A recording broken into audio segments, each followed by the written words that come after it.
roll. Ya. Kak Sony, mungkin hari Sabtu nih biasanya berlibur tapi memilih untuk kajian itu seperti apa nih Kak?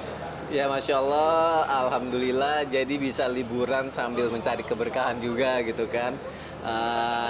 Cari ketenangan, apalagi tadi di sini hataman Quran bareng-bareng itu kan kayak Masya Allah banget ya, cuma dalam beberapa menit kita hataman Quran, jadi itu kayak sesuatu yang luar biasa banget gitu, gabung dengan para hafiz-hafiz Quran yang ada di sini. Ya berkah lah insya Allah hari-harinya gitu, belajar terus juga kan, jangan cuma mau ngajarin anak-anak tapi kita juga harus mau belajar gitu. Nah sekarang sering banget ikut kajian, bahkan dengan keluarga juga, bahkan konten pun juga diselipkan dengan dakwah juga seperti apa ya kan? Karena kalau Ustadz bilang kan kita nggak harus menjadi Ustadz atau menjadi ulama untuk menyampaikan kebaikan gitu kan. Kita bisa menjadi diri kita sendiri untuk kita bisa menyampaikan kebaikan ke orang lain gitu. Jadi sangat disayangkan banget kalau misalnya kita yang punya media sosial dan punya banyak orang yang mengikuti kita di media sosial tapi kita sampaikan sesuatu yang negatif gitu. Akhirnya kalau kita sampaikan sesuatu yang negatif makin banyak lagi orang yang ngikutin yang negatif gitu. Jadi lebih baik sampaikan aja yang baik-baik, insya Allah tujuannya ya biar semakin banyak juga orang yang melakukan yang baik-baik gitu. Bukan tujuannya untuk kayak pamer apa segala macam gitu. Kalau aku ngajarin anak-anak aku, apalagi fast kan, jadi dia tuh aku biasain sholat subuh itu pasti harus selalu di masjid bareng-bareng. Nah setiap hari Sabtu dan Minggu kalau di masjid itu selalu ada kajian subuh. Dia nggak boleh aku bolehin langsung pulang, aku suruh duduk bareng aku ikut kajian. Dan gimana caranya biar dia nyampe apa yang disampaikan Ustadz dan dia nggak cuma sekedar duduk tapi nggak dengerin. Aku bilang, abang, abis ini Dedi mau rekam apa yang Ustadz tadi bilang, abang harus sampaikan lagi. Jadi kan mau nggak mau dia pasti dengerin gitu kan. Nah begitu dia dengerin, aku rekam. Tujuannya apa? Untuk ngelatih public speaking dia gitu. Untuk ngelatih public speaking dia, untuk ngelatih cara bicara dia, dan untuk melatih daya ingat. Jadi kan kalau kita mendengarkan sesuatu, kita sampaikan lagi itu lebih cepat kita ingat gitu kan. Dan tujuannya untuk nanti biar teman-teman seumuran kamu gitu, ya insya Allah bisa ngikutin semua. Jadi makin banyak juga generasi-generasi kamu nanti yang menyampaikan kebaikan gitu. Mungkin juga pada akhirnya dipublish juga di medsos dan banyak respon yang baik juga nih, karena Kifas juga ngomongnya dengan apa seperti Ustadz gitu. Iya, Masya Allah ya.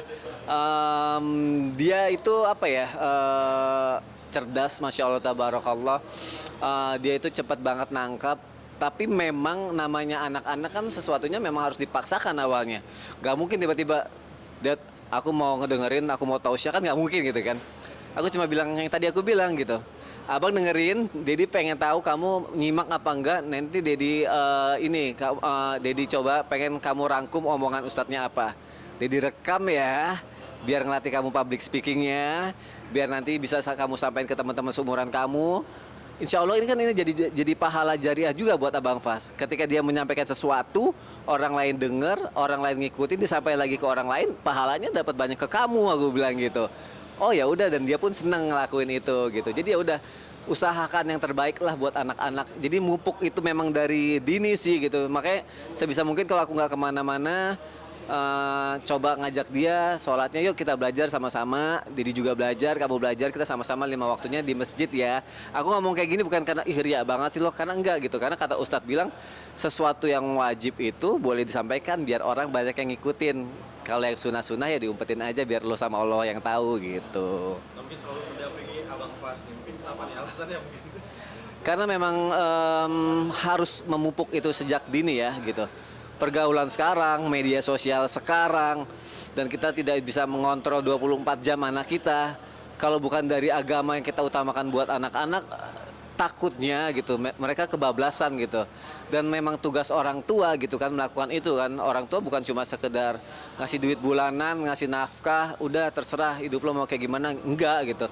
Tapi masalah surga dan neraka, apalagi seorang ayah, itu masih tanggung jawab seorang ayah. Kalau misalkan nanti anaknya tidak melakukan kewajibannya, ayah yang masuk neraka gitu kan.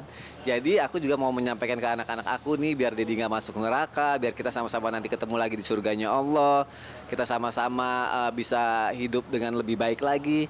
yuk belajar dari sekarang gitu. Kamu yang paling dewasa, kamu yang paling tua, insya Allah kamu bisa jadi contoh nanti buat adik-adik kamu gitu. Dan alhamdulillah ternyata bukan buat contoh buat adik-adik dia aja. Alhamdulillah setiap ketemu orang di luar sana, ini yang masya Allah tabarakollahnya banget ya.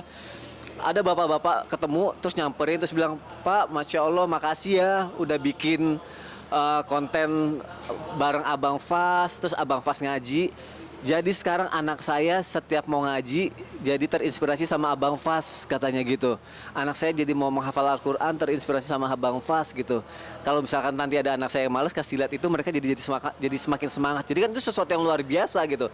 Itu kayak lebih mahal dibanding yang lain ketika banyak orang yang akhirnya mau ngikutin dan semangat untuk melakukan banyak kebaikan. Jadi kayak masya Allah ini pahala buat kamu ya nak ya. Kalau Dedi sih cuma ngarahin kamu aja. Ini pahala buat kamu nanti, bekal buat kamu nanti. Dan ini insya Allah bisa buat ya kamu masuk surga, bisa doain nanti orang tua kamu gitu. Juga mungkin juga dipuji nih Kak Sony sebagai figur ayah idaman juga mungkin Waduh. mendidik anak-anak dengan luar biasa dan tidak maksudnya di dunia entertain tapi tetap menyisipkan agama di dalamnya. Gimana? Aduh, masya Allah kalau ada yang bilang kayak gitu, masya Allah, terima kasih. Pastinya memang harus banyak belajar itu masih tetap karena apa yang aku lakuin ke FAS itu adalah proses belajar aku juga gitu. Makanya aku nggak bisa dengan serta-merta kayak cuma ngajarin atau ngasih tahu, tapi sesuatu itu nggak berdasarkan alasan-alasan yang benar gitu. Itulah kenapa aku juga ikut kajian, itu aku ikut kelas parenting, karena aku ikut seminar-seminar gitu. Karena apa? Biar aku pun juga nggak salah untuk menyampaikan sesuatu yang harus aku sampaikan ke anak aku gitu. Jadi sebagai orang tua itu nggak cuma sekedar ngasih nasihat, tapi harus melakukan apa yang harusnya dilakukan. Karena anak-anak itu tuh lebih gampang melihat yang dilakukan orang tuanya dan yang ngikutin daripada kita kebanyakan nasihatin tuh anak yang lama-lama aduh nasihat mulu belum tentu didengar, belum tentu dilakuin gitu. Jadi gimana caranya supaya anak melakukan?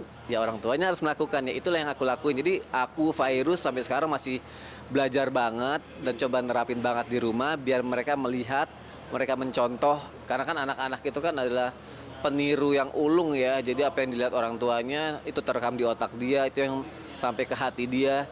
Dan itu yang dia lakukan dengan keseharian mereka. Jadi kita harus hati-hati banget sebagai orang tua gitu. Oke, mungkin kan hal itu nggak mudah. Mungkin sedikit apa namanya tentang kesehatan Iya. Kak Sony ini yang kita tahu dulu kan Iya. seperti apa dan sekarang Iya. berjuang akhirnya. Iya. Mungkin gimana nih Kak sekarang? Bismillah, alhamdulillah sudah mulai pulih banget, udah ya alhamdulillah udah fit, udah bisa aktivitas juga. Terus kemarin kan aku udah hampir vakum acting semenjak masuk dunia host itu kan, hampir vakum acting tuh 5 tahun gitu ya karena nyaman di dunia host lah gitu. Istri juga gitu. Kemarin kita sama-sama syuting film bareng berdua, itu jadi balik lagi ke dunia acting langsung berdua. Perannya sebagai suami istri, itu seru banget gitu. Udah bisa aktivitas lagi, udah bisa ya insya Allah berjuang lah buat keluarga. Karena kan kita laki-laki ya, mau sampai kapan sih kita terus dikasihanin. Tapi sedangkan kita punya keluarga yang harusnya kita sayangin gitu. Tapi kan sekarang alhamdulillah sudah sembuh dan Iya. masih ada kontrol juga atau mungkin pantangan-pantangan dari makanan? Kalau makanan nggak ada pantangan, tapi obat masih minum, masih kontrol juga harus karena ada obat yang memang harus terus diminum. Dia olahraga sudah mulai bisa sekarang, jadi udah mulai ngejaga badan, bentuk badan juga udah mulai bisa nge-gym lagi, tapi nggak boleh terlalu berlebihan. Pilates iya, nge-gym iya. Ya inilah investasi buat hari tua, kan kita juga nggak pengen sakit-sakitan terus atau minum obat terus gitu kan. Kita ikhtiar, kita olahraga sekarang gitu. Udah ngajak Fas juga udah mulai aku ajak gym sekarang. Iya. Jadi dia kelas 2 SMP tingginya yang udah mulai lebihin aku. Jadi, Bang, ini saatnya kamu ikut Dedi olahraga. Jadi aku paksa dia olahraga, nanti aku mau masukin juga dia private Muay Thai. Jadi biar dia olahraganya dapet, ngajinya dapet, mainnya dapet, belajarnya dapet. Jadi sekeluarga udah mulai mau olahraga bareng, seru.